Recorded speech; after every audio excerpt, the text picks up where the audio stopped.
The same passion we all recognized in Kobe, obviously, Gigi inherited. Her skill was undeniable at an early age. I mean, who has a turn-away fadeaway jumper at 11? LeBron barely got it today.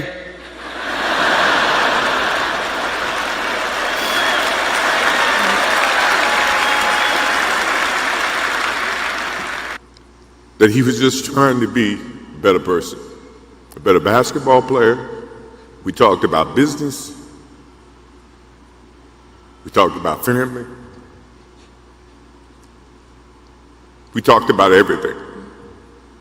And he was just trying to be a better person.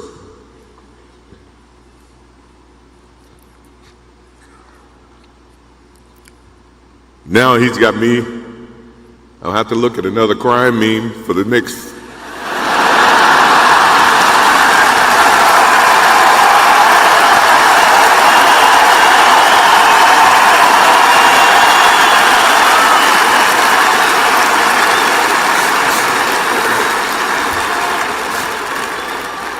I told my wife I wasn't going to do this because I didn't want to see that for the next 3 or 4 years. That is what Kobe Bryant does to me.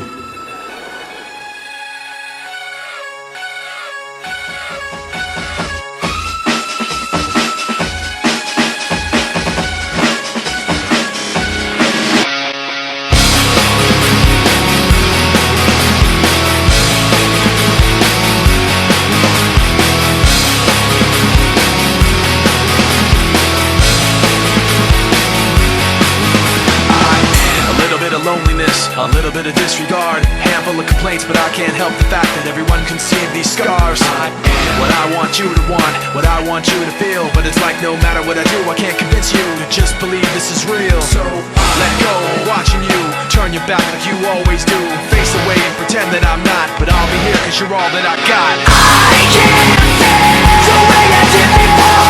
Don't turn your back on me, I won't be ignored. Time won't change this damage anymore. Don't turn your back on me, I won't be ignored. I'm a little bit insecure, a little unconfident, cause you don't understand to do what I can, but sometimes I don't make sense. I am what you never want to say, but I've never had a doubt. It's like no matter what I do, I can't convince you for once just to hear me out. So let go, watching you turn your back like you always do, face away and pretend that I'm not, but I'll be here cause you're all that I got. I can't feel the way I did before. Don't turn your back on me, I won't be ignored. Time won't change this damage anymore. Don't turn your back on me, I won't be ignored. No, hear me out now. You're gonna listen to me like it or not. Right now, hear me out now. You're gonna listen to me like it or not. Right now.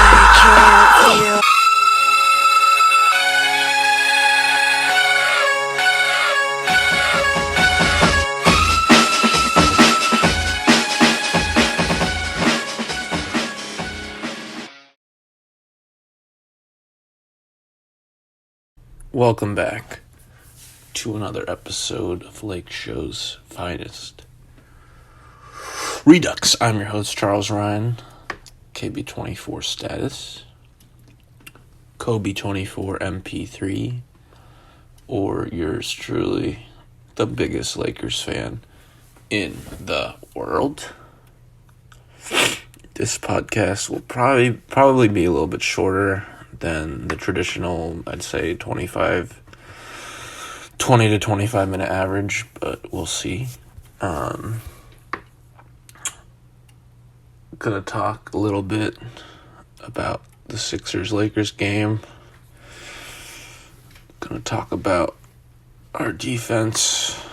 Gonna talk about J.R. Smith, Alan Crabb, and Dion Waiters again. I'm also going to talk about the Knicks a little bit, the New York Knicks. Why am I talking about the Knicks? Well, you'll find out. Alright, so the Lakers defeated the 76ers 120-107 on Tuesday night. Kind of weird game, you know. Obviously, Joel Embiid Ben Simmons and Josh Richardson did not play. But, they still had Tobias Harris, Al Horford, but not too much else. Shake Milton, Glenn Robinson III, Cork Moss, these guys are meh. Alex Burks and Glenn Robinson from the Warriors. But, we came through. I did not like how we kind of just hung around.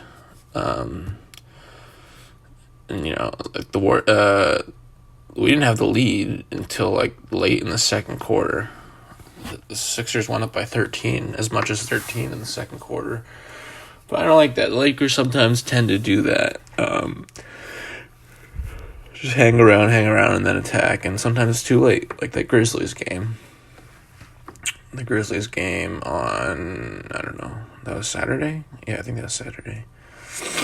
But also, actually, hold on, about the Grizzlies game, I've been thinking, what if they threw that game to have the Grizzlies win and then be the 8th seed? Because I'd rather play the Grizzlies than play, the Pelicans or the Blazers. I might take the Kings over the Grizzlies. I'm not really sure about that.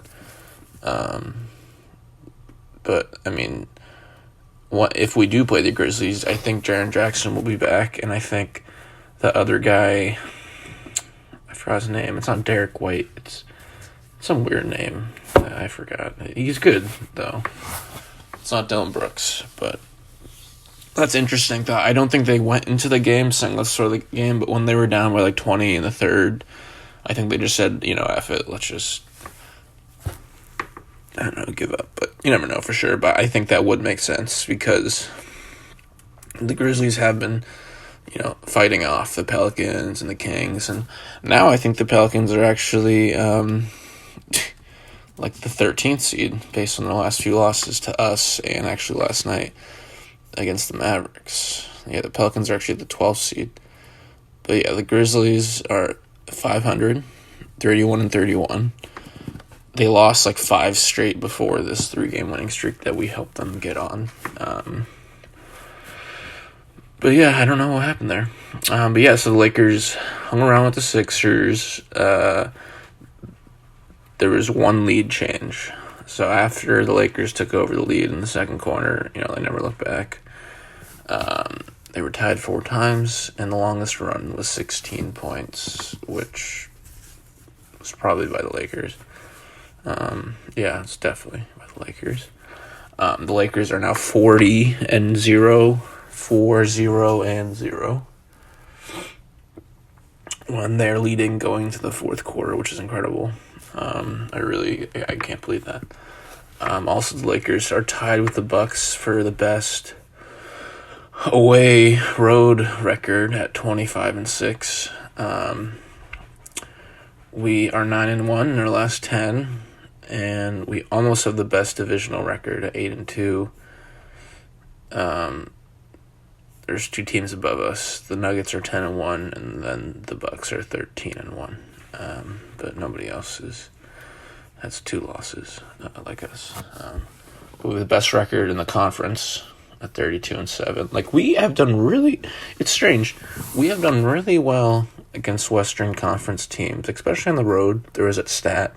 After we lost to the Grizzlies away on Saturday, we didn't lose a single other game on the road versus a Western Conference team besides at Los Angeles at the Clippers on opening night in October.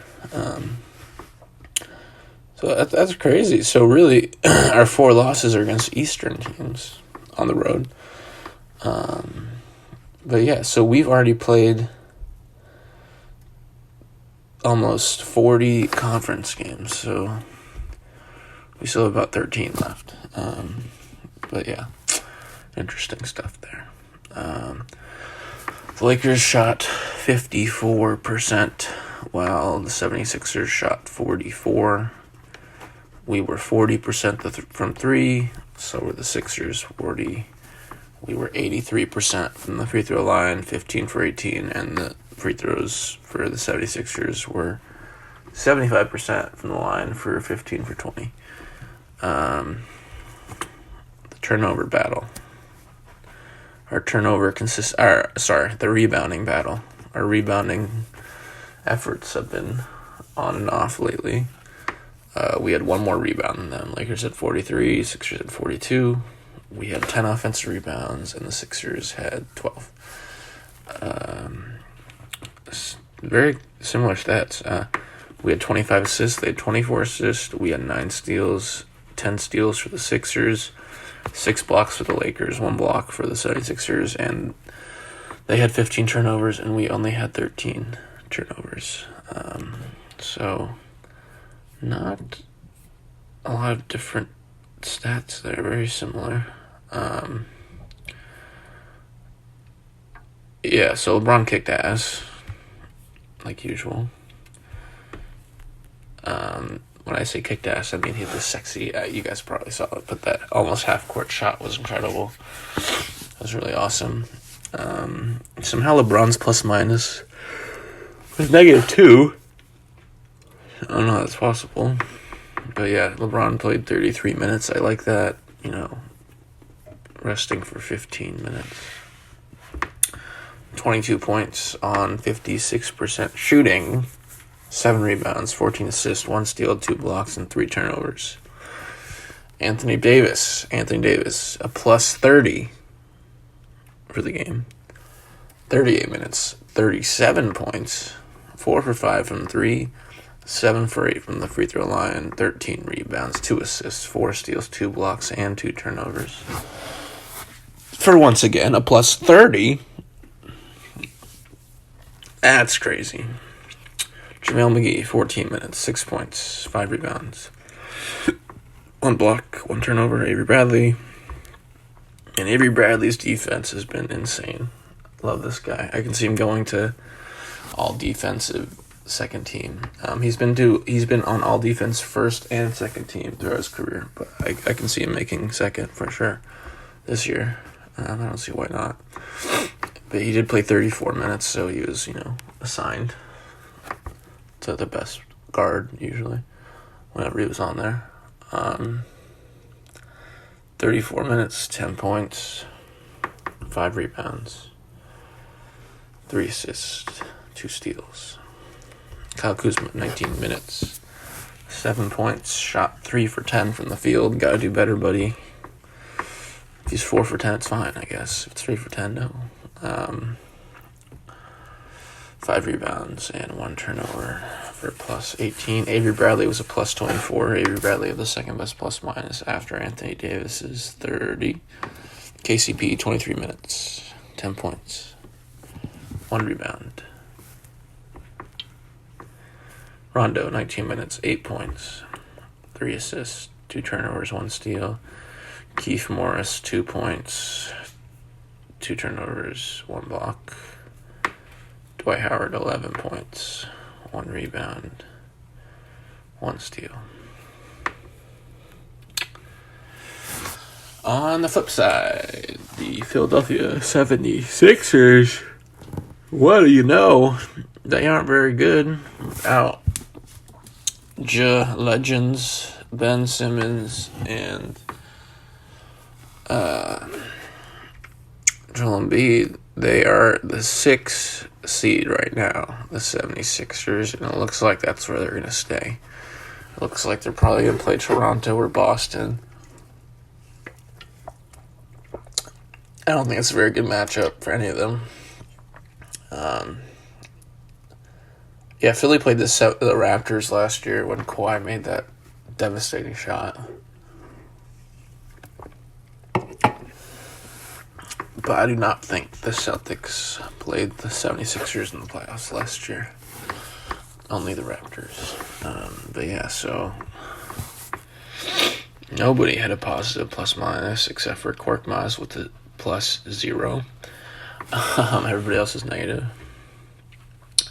Tobias Harris, 33 minutes, 18 points, 7 rebounds, 2 assists, and 3 turnovers. Mike Scott's very underrated. He kind of goes everywhere. He was on the Clippers. He was on the Hawks.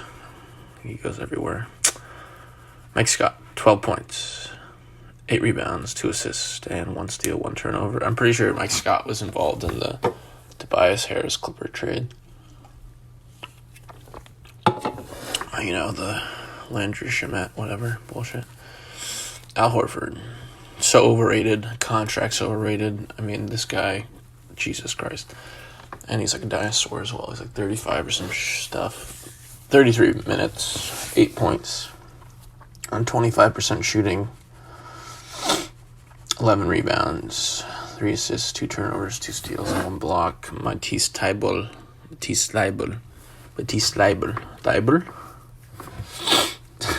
2 points.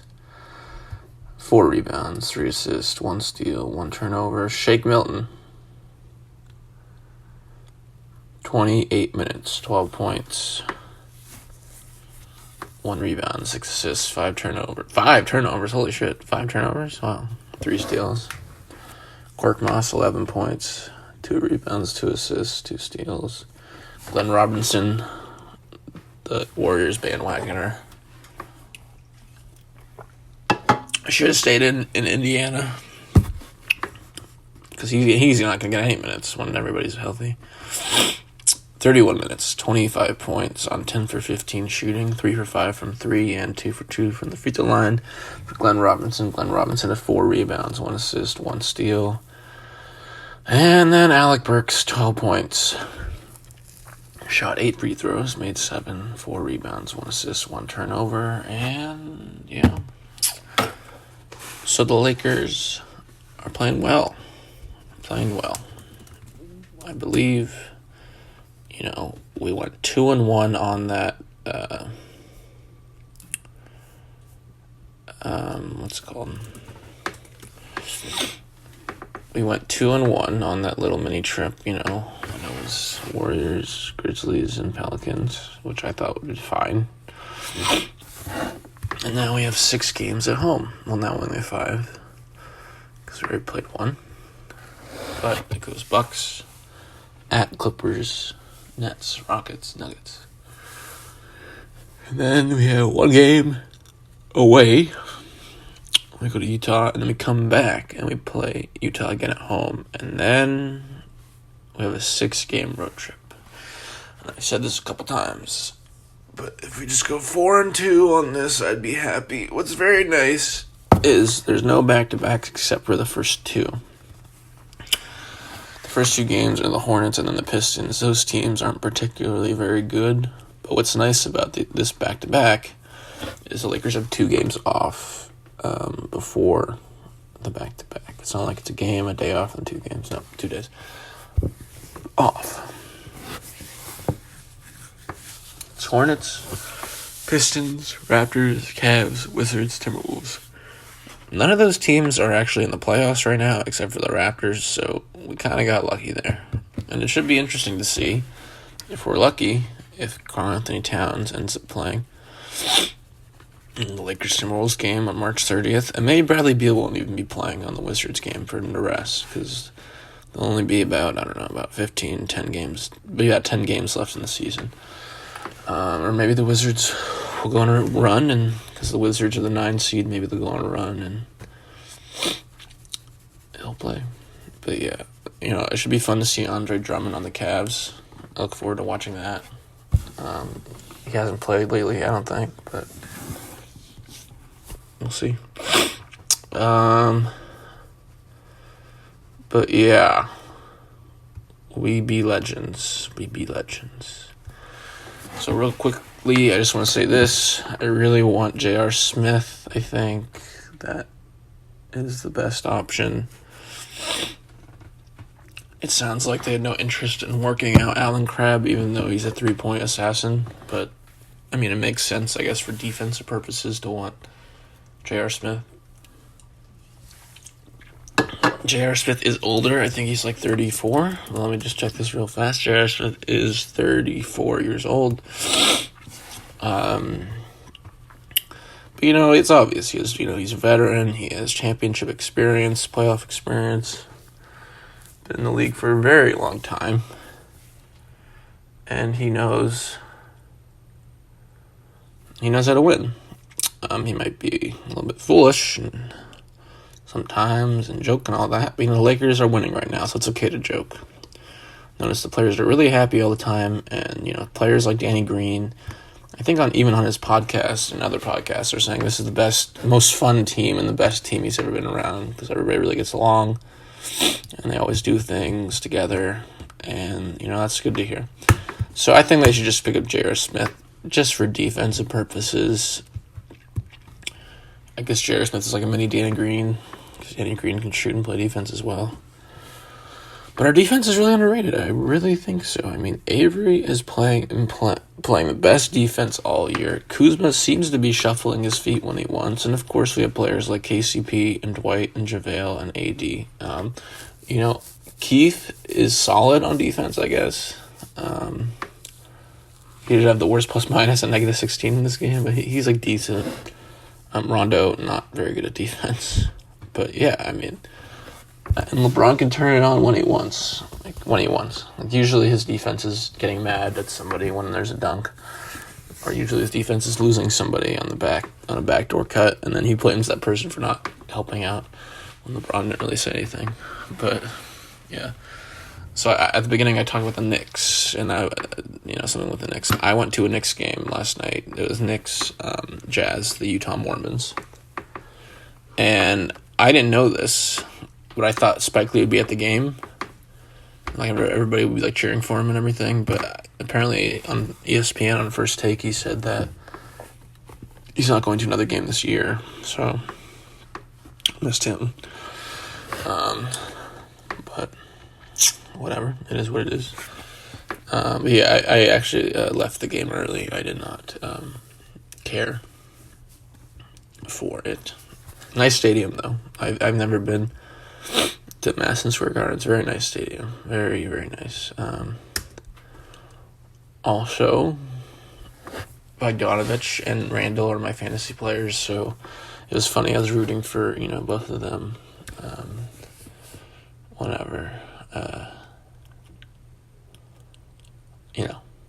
Whenever they scored, everybody was like, oh, why are you rooting for both teams? But, that's why. So the stadium was actually really nice. There's this elevator thing where the elevator goes up up and down 10 floors. I don't think at Staples Center there's an elevator for all the fans, any of the fans to use. I could be wrong, but I don't think there is. And the food was not as good as Staples Center, not even close. That's what was hilarious. And most of the restaurants were called Garden Market, because it's the garden. I thought that was weird. I got some nachos. They didn't have chili cheese fries. Come on, you have to have chili cheese fries. It was disgusting. They had bacon cheddar fries, and they had buffalo fries, and they had chicken ranch fries. And I got the chicken ranch. It sounds disgusting, but I just wanted chili cheese fries. That's so common.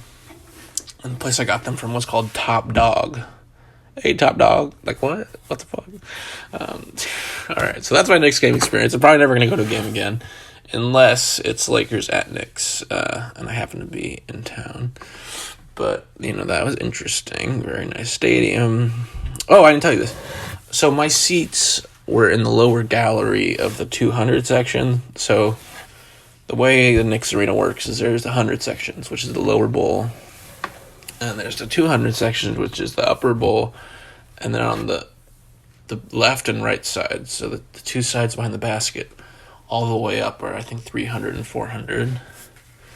And kind of like Staples Center, there are the suites, right? But I think the suites are only one level, while in Staples there's 3 level suites. There's A, B, and C. But so I was in the 200 section, dead center, 211, dead center. Literally straight on, which I love. I'd rather be straight on than tucked in a corner, a little bit lower. But I was in row 2 of the 200 section, so it wasn't I was high up. I was good, and I was probably, I don't know. It was fun. But in row 1, it was so weird. In row 1, there's the glass, right? So people can't, fall over and all that. But then each seat had their own TV. Each seat had its own TV in front of them, which I'd say was about, 20 inches, 15 inches by 10 inches. And people could watch different angles of the game. They could watch the actual game feed instead of watching the game itself. And there's a huge jumbotron and people playing in front of your face. Or people watching other games. So I thought that was really weird. I would not want that. I feel like that's distracting. But I think you could turn it off and all that. But But yeah, like some people would even like watch commercials. Like they actually left their TV on and watch commercials in front of their face. Like what the fuck? Why would anybody do that? But yeah, so that was weird. I don't think Staples has that. Definitely in the suites, they obviously have TVs in the suites, like a couple for people to look at. There's TVs all over Staples Center and in the Garden. But that was just very weird, like these little individual monitors for each seat. Strange.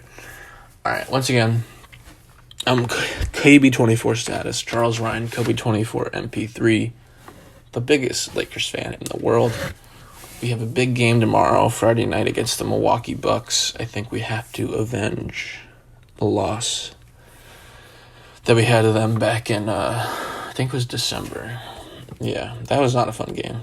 I think LeBron might have got hurt that game, actually, too. Hurt his back. But, let's see when it was. Yes, it was December 19th. The Lakers lost by 7 points. LeBron had a triple-double. And AD played 43 minutes with 36 points and 10 rebounds. So, Danny Green had 21 points. Yeah, bet Danny Green, boy. God, Danny Green needs to play better. But it should be a great game. It's nationally televised. If the Lakers can win this, that's such a good mojo. Such a good mojo. Because, obviously that's a potential finals matchup. Okay, thank you very much. Take care. Have a good one. And go Lakers. Let's get that win.